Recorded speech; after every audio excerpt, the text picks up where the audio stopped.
Laat die woorde van my mond en die oordeenking van my hart welbehaaglik wees voor u aangesig, o Here, my rots en my verlosser.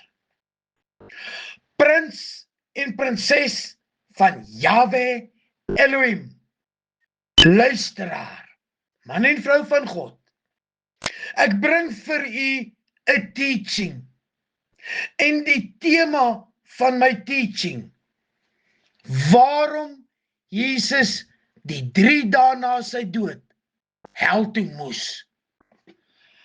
Agar Mavo Yeshua Radlishe Ola Gad et Hamav Teot Mea Satan in Hebreëus. Geliefde luisteraar, kom ons begin met 'n toneel wat ons almal ken, die kruis. Vir die vriende en familie van Jesus was daardie oomblik werklik verwoestend. As ek en jy ons in hulle diep pyn, die oorweldigende gevoel dat alles daar geëindig het, sou voorstel, is dit duidelik, al wat hulle begeer het, was dat sy lyding moes ophou en dat sy siel na die hemel moes gaan. As ons dit verstaan, help dit ons om te verstaan wat die Bybel bedoel met geeste in die tronk. Hierdie geeste was nie demone nie. Hulle was die siele van mense wat gesterf het voordat Jesus gekom het. Hulle was gevange geneem, omdat hulle eenvoudig nie kon uitkom nie. Die dood het mag oor hulle gehad, en die deur na die hemel, na die teenwoordigheid van God, het toegebly. Dus, wanneer ons lees dat Jesus, nadat hy gesterf het, vir die geeste in die tronk gepreek het, begin ons die legkaart aan mekaar te sin. Hy het nie na 'n leë plek gegaan nie. Hy het na die Hades gegaan. Hierdie plek gevul met menslike siele wat eeue lank op 'n antwoord, op 'n oplossing gewag het. Was sy bestemming. Sy aankoms daar was nie 'n ongeluk nie. Dit was die vervulling van 'n baie ou belofte. Maar hoekom moet hy preek? Die woord hier beteken meer as net praat. Dit beteken om iets belangriks aan te kondig of te verkondig. Jesus het die koninkryk van die dooies binne gegaan, nie om weer te lei nie, maar om aan te kondig dat die oorwinning aangebreek het. Hy was die boodskapper wat die nuus gebring het, waarvoor almal gewag het. Die tyd van gevangenskap was verby. Hierdie sending was 'n ware Hades, 'n ware inval. Hades het 'n meester gehad, 'n bewaarder wat nie so maklik mag sou prys gee nie.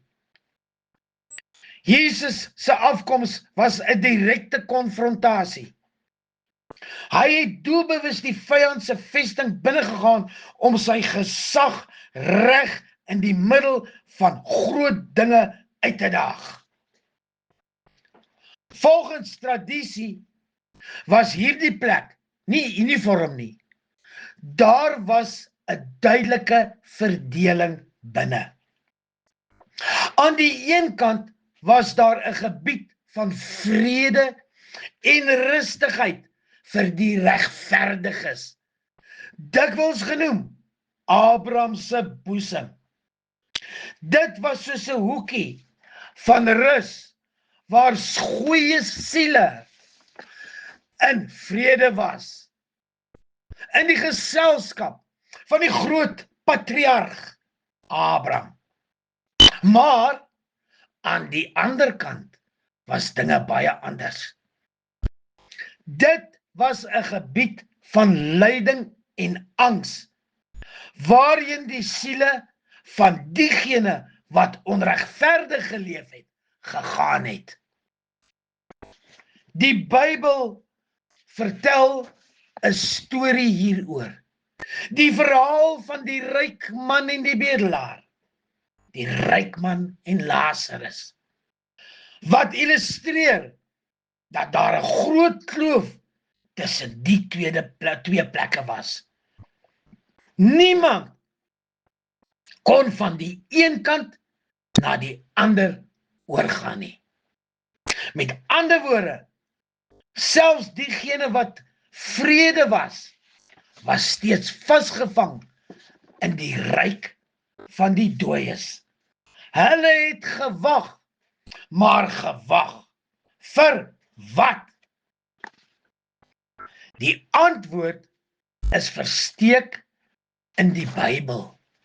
Self in leidrade wat praat van 'n afdeling in die hart van die aarde, wat van geeste in die tronk, in die oorwinning van die sleutels van die dood en die hel. Hierdie frases demonstreer dat hy nie net gerus het nie. Hy was op 'n sending, diep in vyhandelike gebied. Dit was nie 'n einde nie, maar 'n ongelooflike omwenteling. Die groot vraag bly dus, wat het werklik in daardie 3 dae van stilte gebeur? Hoekom moes Jesus eers in die diepste, donkerste plek duik wat bestaan om die dood te veroorwin? Geliefdes, man en vrou van God, toe Jesus gesê het dat hy 3 dae en 3 nagte in die hart van die aarde sou wees, was hy nie net poëties nie. Hy het verwys na 'n plek wat mense van daardie tyd baie goed geken het. In die Ou Testament is dit die Sheol genoem. In die Nuwe Testament, in Grieks, was dit die naam Hades. Dit is van kritieke belang om te verstaan dat hierdie plek nie die vurige hel was wat in films uitgebeeld word nie. Nee, dis nog nie die ewige hel gewees nie. Dit was 'n baie breër konsep. Dink aan Sheol of Hades as 'n groot wagkamer vir almal wat gesterf het. Dit het nie saak gemaak of jy 'n goeie of slegte mens was nie. Jou siel het daarheen gegaan, na die wagkamer, na die Sheol toe, Hades toe. Dit was 'n sekere bestemming, 'n plek van skade wees, waaruit niemand op hulle eie kon vertrek nie. Die dood was 'n eenrigting kaartjie. Wanneer jy gesterf het, dit het nie saak gemaak of jy 'n goeie of slegte mens was nie. Jou siel het daarheen gegaan, Hades toe. Dit was 'n sekere bestemming, 'n plek van skade wees, waaruit niemand op hulle eie kon vertrek nie. Die dood was 'n eenrigting kaartjie en Sheol was die eindstasie waar almal gewag het vir wat ook al volgende sou gebeur. In Christelike teologie word hierdie oorwinning dikwels gesimboliseer deur Jesus wat die sleutels van die dood en die doderyk hou.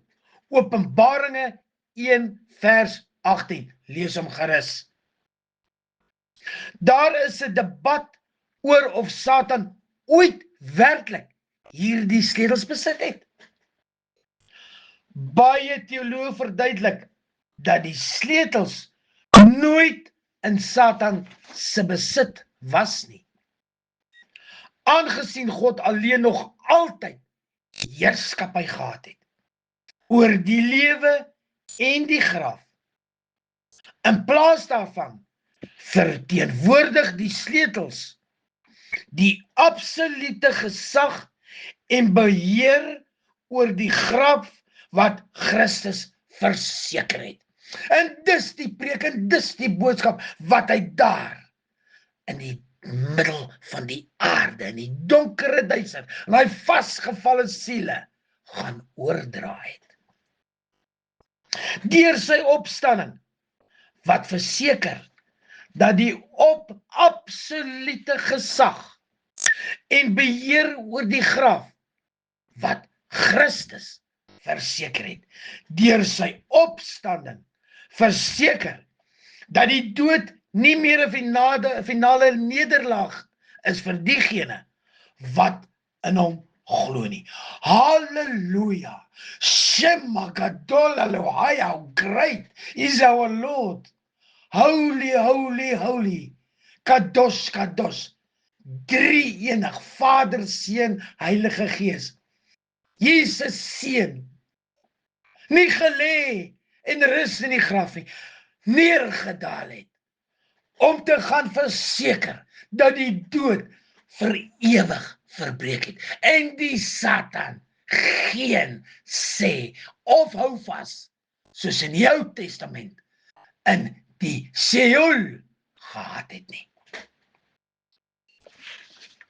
Prins en prinses van Yahweh Elohim. Die proklamasie van oorwinning.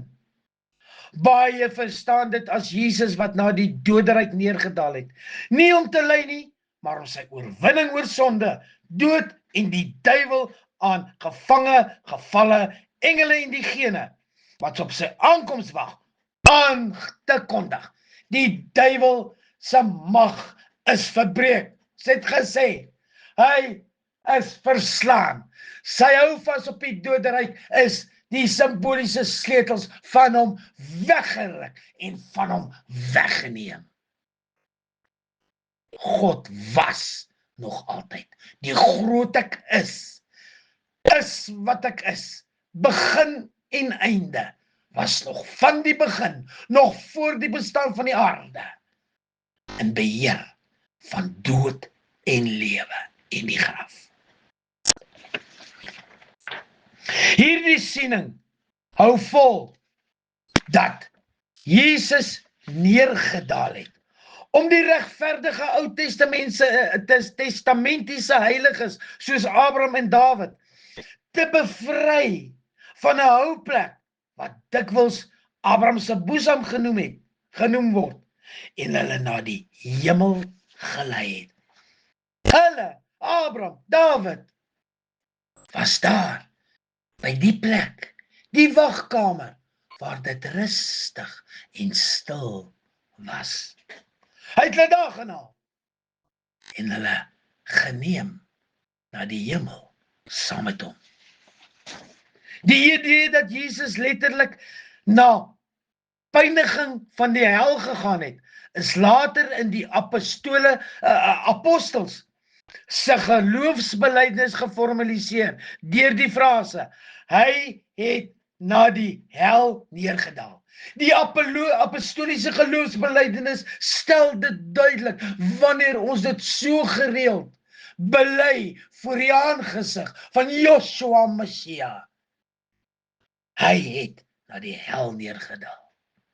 Streng gebaseer op die teks debatteer teoloë egter of die hart van die aarde net na die graf verwys of na die wagplek vir die dooies voor sy opstanding.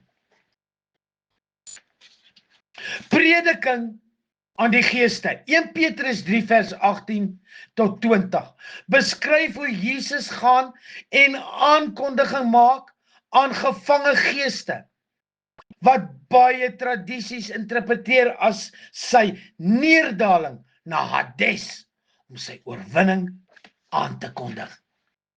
Die profesie van tyd in Matteus 12 vers 40 het Jesus geprofeteer dat die seun van die mens 3 dae en 3 nagte in die hart van die aarde sal wees.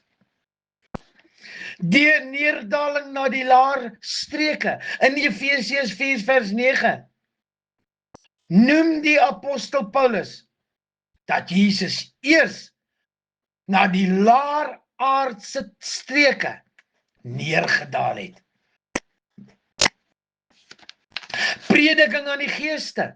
1 Petrus 3 vers 18 tot 20 beskryf hoe Jesus gaan en 'n aankondiging doen aan gevange geeste, wat baie tradisies interpreteer as sy neerdaling na die hel om sy oorwinning aan te kondig.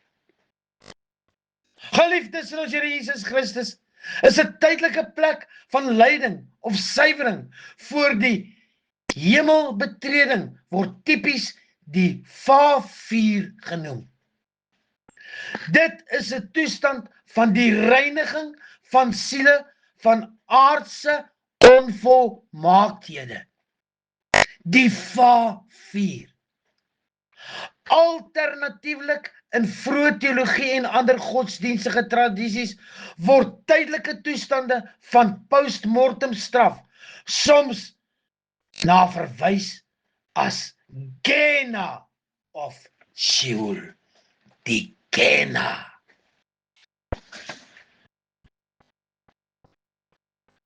In die Nuwe Testament, volgens Christelike tradisie, wanneer gelowiges wat God gedien het, sterf, gaan hulle se siele onmiddellik 'n toestand van bewuste vreugdevolle rus in. 'n vreugdevolle rus in die teenwoordigheid van Jesus in die paradys binne. Inderdaad, as jy gelewe het vir Joshua Messia, as jy vir Jesus gelewe het, as jy vir God gelewe het, en jy het in die woord gelewe, gehoorsaam getrou, en jy sterf, sal die engel Gabriel jou kom haal en jou lei na die paradys.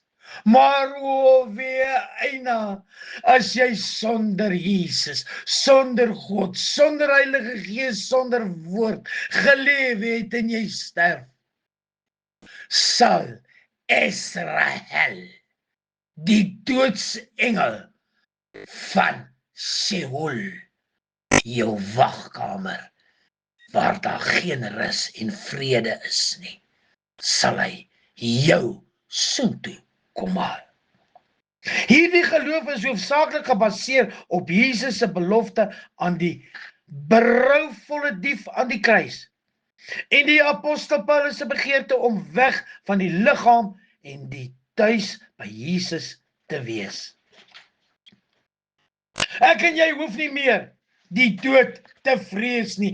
Halleluja! Die dood is oorwin deur ons Abba Vader, ons Daddy Jesus, ons Messiah, in die dood, in die 3 dae wat hy daar was, en hy teruggekeer het na die graf, opgestaan het en uitgestap het. Maria Magdalena, ag jy kan nie vir my sê waar my Here is? Vrou, hoekom soek jy die dooies by die lewendes? Halleluja! Nuwe Testament opstanding, ons gered van die dood en die mag en die krag van Satans gebreek. Sedert Jesus die graf oorwin het en die deure daarvan oopgesluit het, is die fisiese dood nie meer 'n permanente lokval nie. maar eerder 'n deur na die ewige lewe. Jy kan siekte, hartseer en die konsep van sterflikheid met bonatuurlike vrede trotseer, wetende dat die uiteindelike vyand ontwapen is. Baruch, Shema, Elohim, Hashem,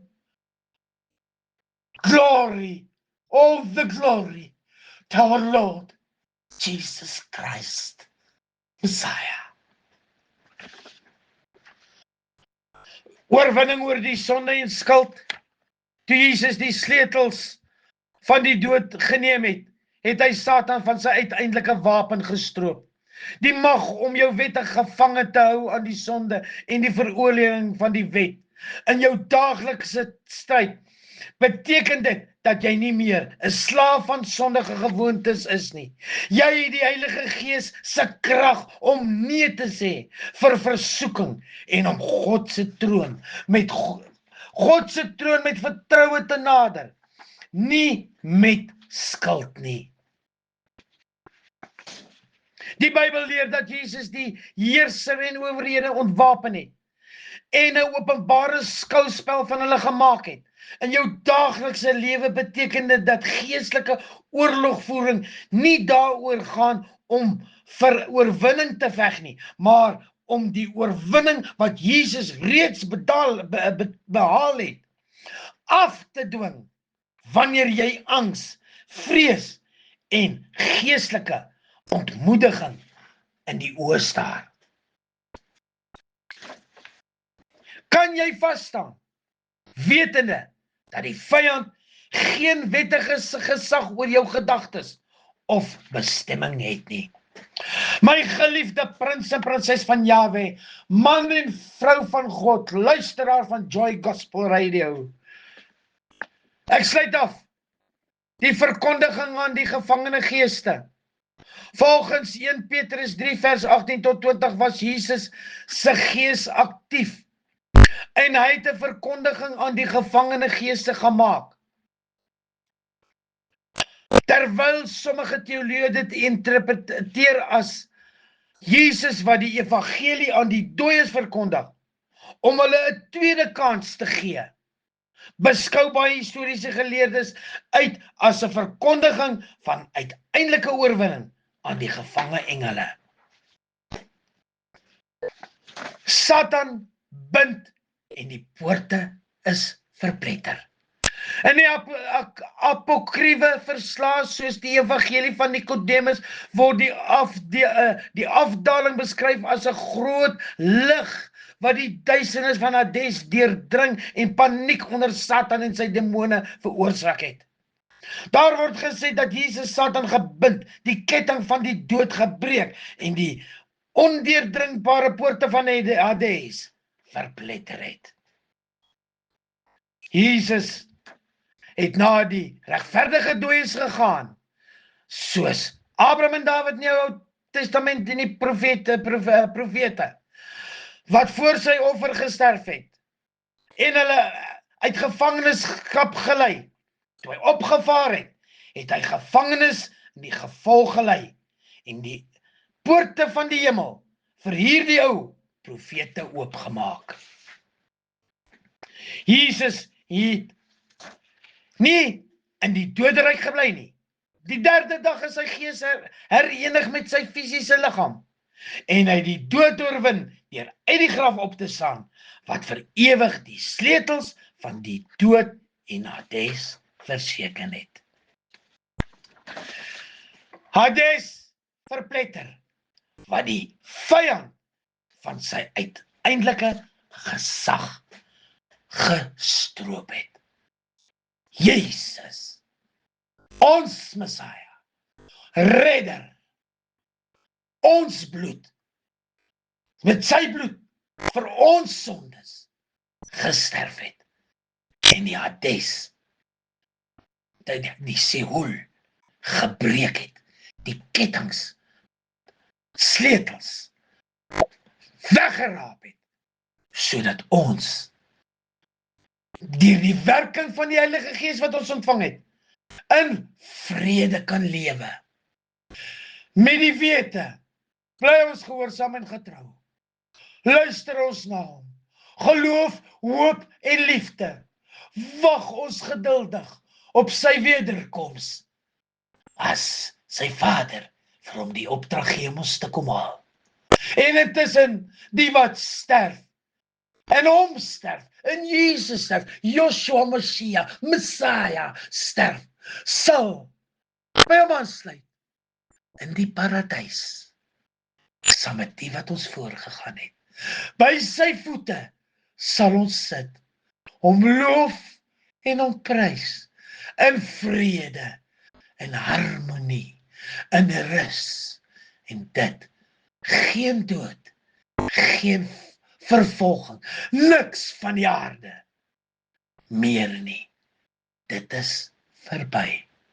Jesus het oorwin, die groot oorwinnaar. En ons enigste hoop is sy bloed, die bloed van die lam, die kommunikasie met hom, deur gebed, praat met ons Papa Jesus. En die ruach asem, die woord van sy Vader, die Bybel. Kom ons wees getrou, prins en prinses van Yahweh Elohim.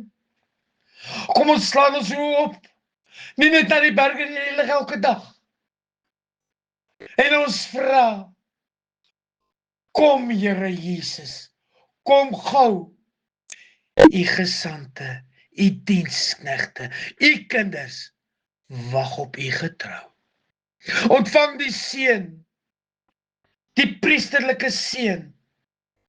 In Hebreëus, Yavarechecha Adonai Vishmarecha, Yesu Adonai Yae Vichuneka, Yesu Adonai Panavelecha Viasemlecha. Shalom, shalom. Mag die liefde van God, die genade van die Heilige Gees, van die genade van ons Here Jesus Christus en die gemeenskap van die Heilige Gees met u wees van nou af tot altyd. Amen en amen.